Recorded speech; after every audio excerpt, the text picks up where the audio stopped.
So we'll start by settling the body,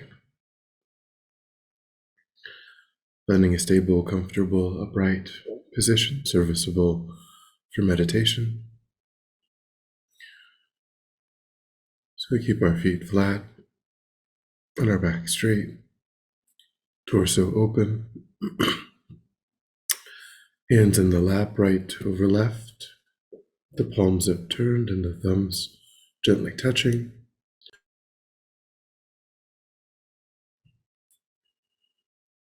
We try to avoid slouching or leaning.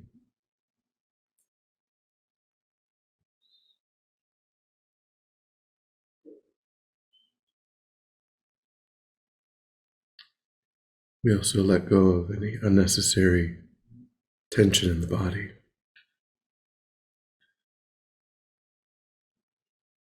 Trying to relax into stable, comfortable, upright position.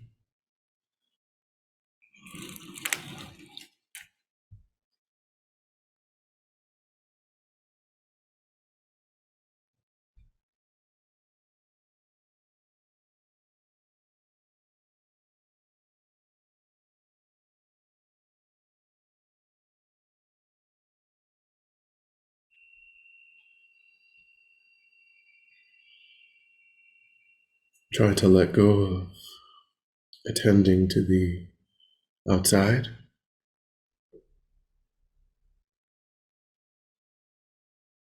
allowing sights and sounds to just be as they are without investigation.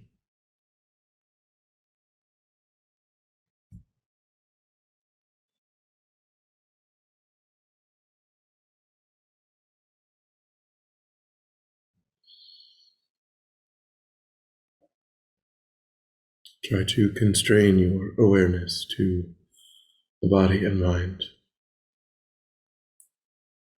by attending closely to physical sensation of the air moving into and back out of the tip of the nostrils.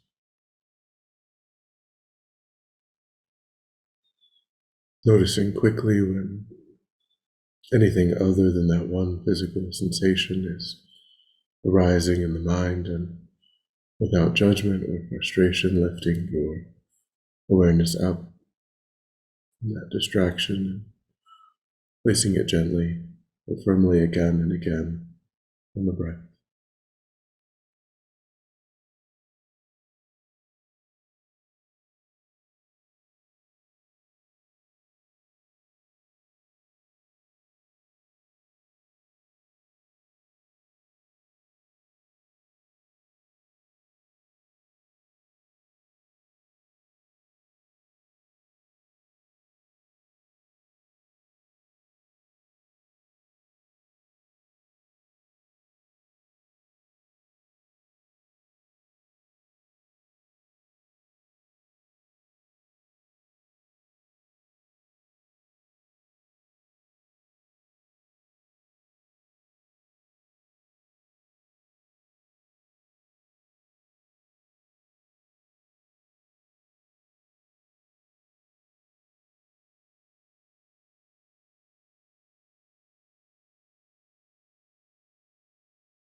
And generate a broad and altruistic motivation.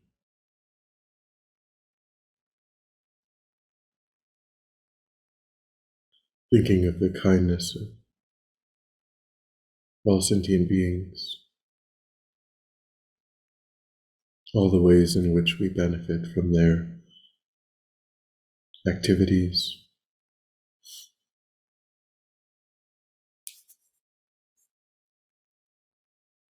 their labor, their skills,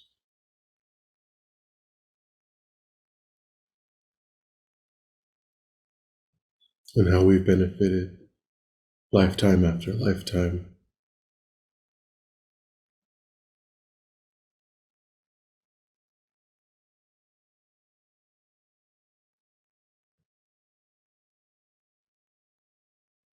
Recognizing how these kind mother sentient beings have met with obstacles and difficulties again and again, never completely happy, never completely free of suffering, and wanting to be of benefit, wanting to repay their kindness.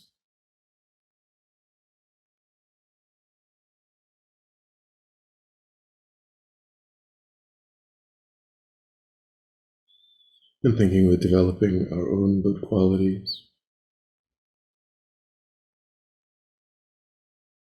reducing and eliminating parts of the mind that are painful for oneself and motivate harmful actions,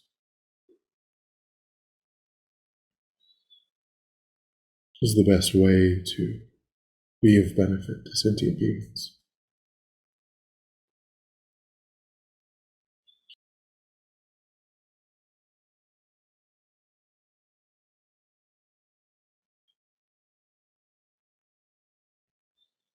So I think that's the purpose of our time.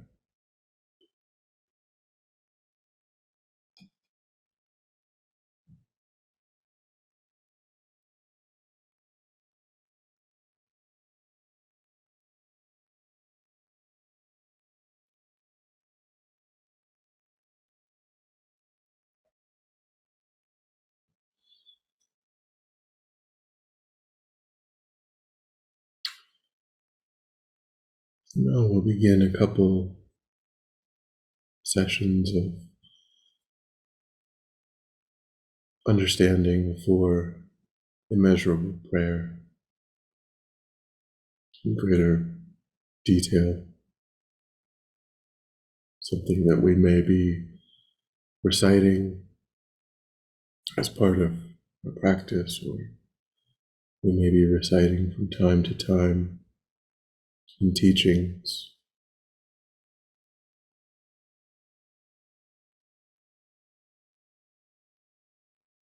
trying to deepen our understanding and our meditative realization, experience of these thoughts.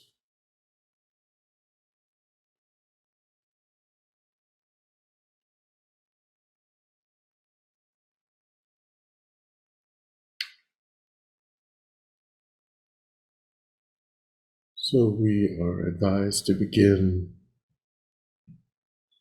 by reflecting on the disadvantages of the self-cherishing mind,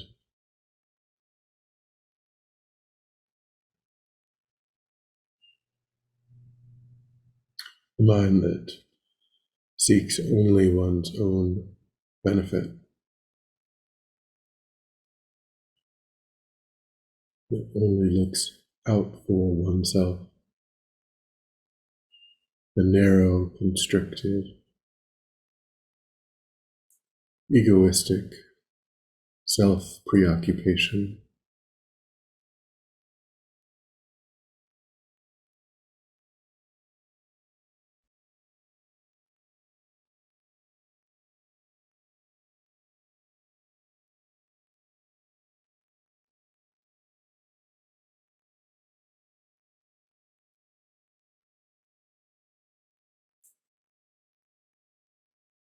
So we think that lifetime after lifetime, this mind has cheated us, deceived us, robbed us of real happiness,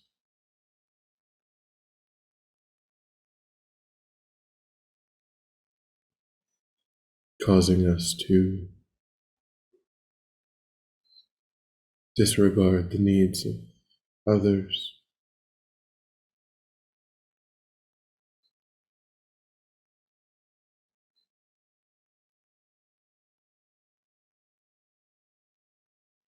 and even with our own happiness to never be satisfied,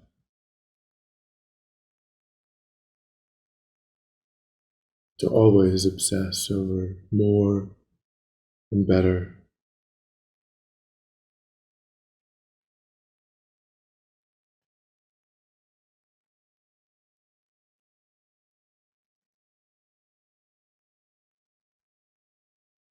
keeping us caught in the web of chasing sensory pleasure,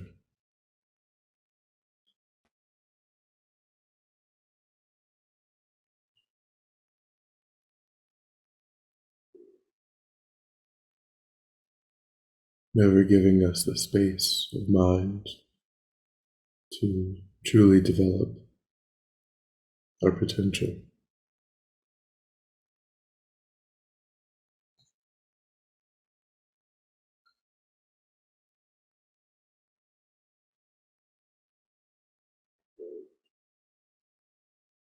So try to think along these lines and try to recognize this self obsessive preoccupation as the enemy of our practice.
Then we'll contemplate the first immeasurable thought, immeasurable equanimity, which is comprised of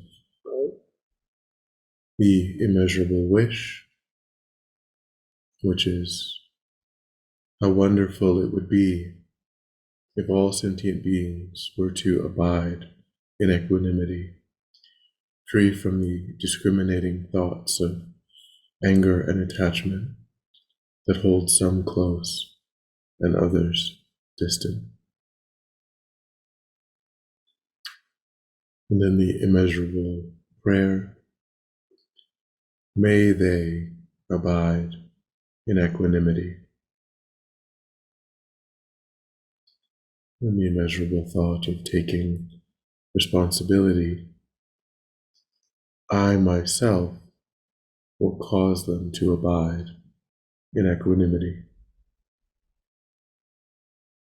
And then the immeasurable request, please, Guru Buddha, bless me to be able to do so. So the whole prayer, how wonderful it would be if all sentient beings were to abide in equanimity, free from the discriminating thoughts of anger and attachment that hold some close and others distant. May they abide in equanimity. I myself will cause them to abide in equanimity. Please, Guru Buddha, bless me to be able to do so.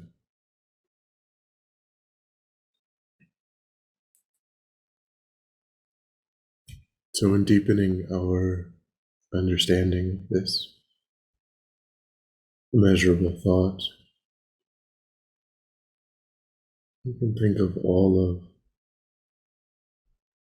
the harm, the suffering that these minds of anger and attachment cause in the world.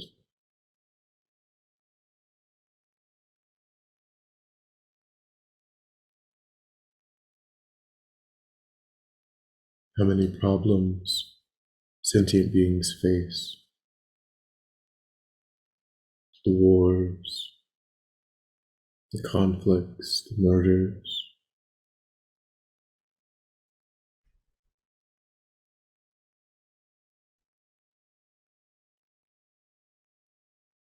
all of the harm from people being obsessed with getting what they want at any cost.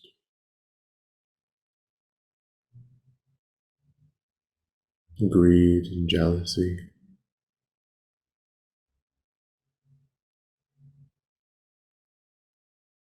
Both interpersonally and on societal levels.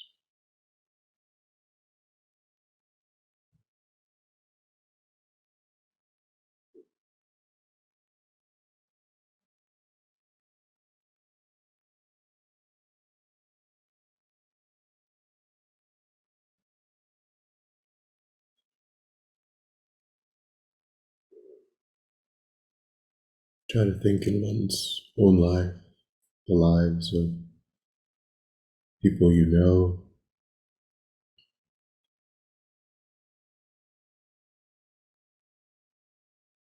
all of the suffering that these minds bring about.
And then imagine in whatever way you can, could be just visualizing a single person suffering under these afflicted states. But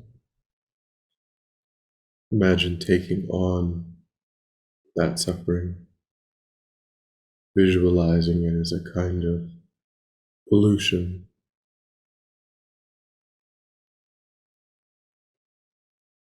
It's emanating from that person.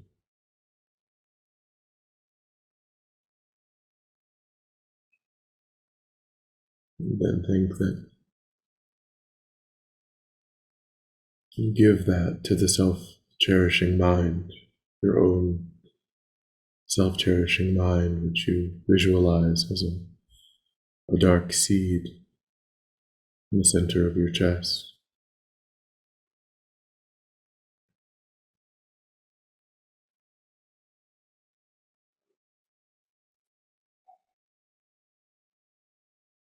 Feeding the suffering of this other person directly to your own egoistic self-concern, the mind that would cause you to turn away from their suffering, the mind that does not want their suffering.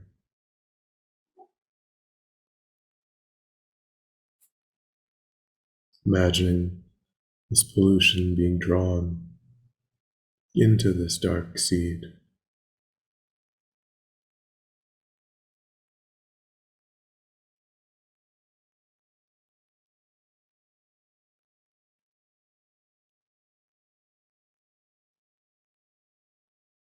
thinking of it as getting it denser and heavier.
And then try to imagine that dark seed just completely disappears.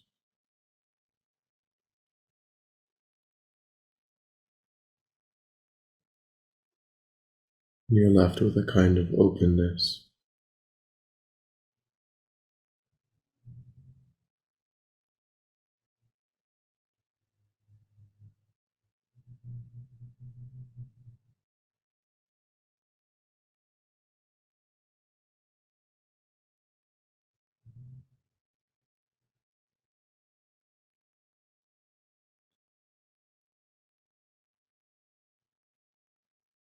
thinking that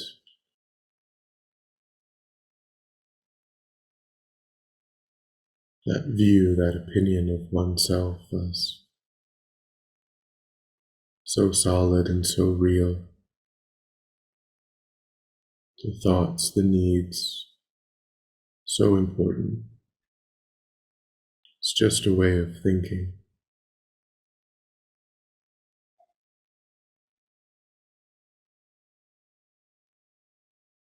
We can let that go and rest in that openness.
And then generate the strong determination that the stable realization of immeasurable equanimity has been generated in my mind and the minds of all sentient beings.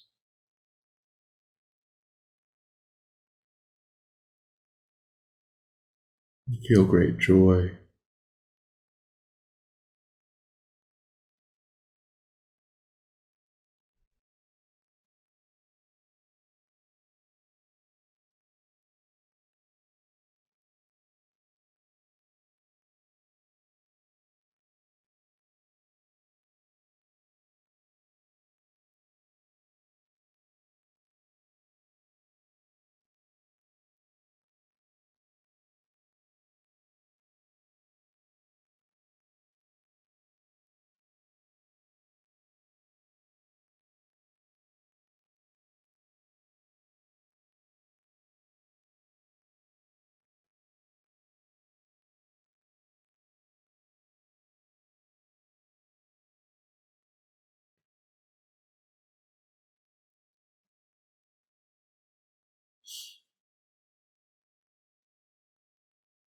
And when you're ready, we'll come back together.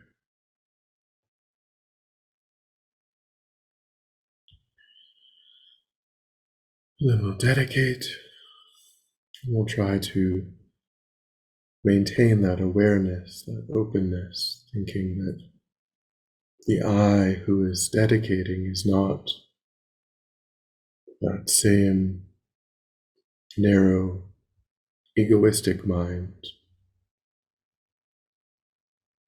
but a much broader, much more dynamic, open, spacious mind. So we recollect the altruistic intention that we set, and we recognize that motivation has been actualized by our contemplation, which has created positive energy and create a sense of giving away that energy for the benefit of all sentient beings. Thinking, may whatever sentient beings need be truly provided by that positive energy. May it ripen in whatever way is beneficial. May it serve as a cause and condition to eliminate conflict, war, poverty, disease, famines, disasters. May it ripen the minds of sentient beings. May they quickly meet perfect teachers and arise in a state of full enlightenment. May I too arise in a state of enlightenment, so I might benefit sentient beings perfectly. May any obstacles facing the Guru's long life be completely dispelled, and may I and all sentient beings come under the joyful care and guidance of enlightened beings in this moment. May we be guided and protected until we swiftly achieve that state of enlightenment.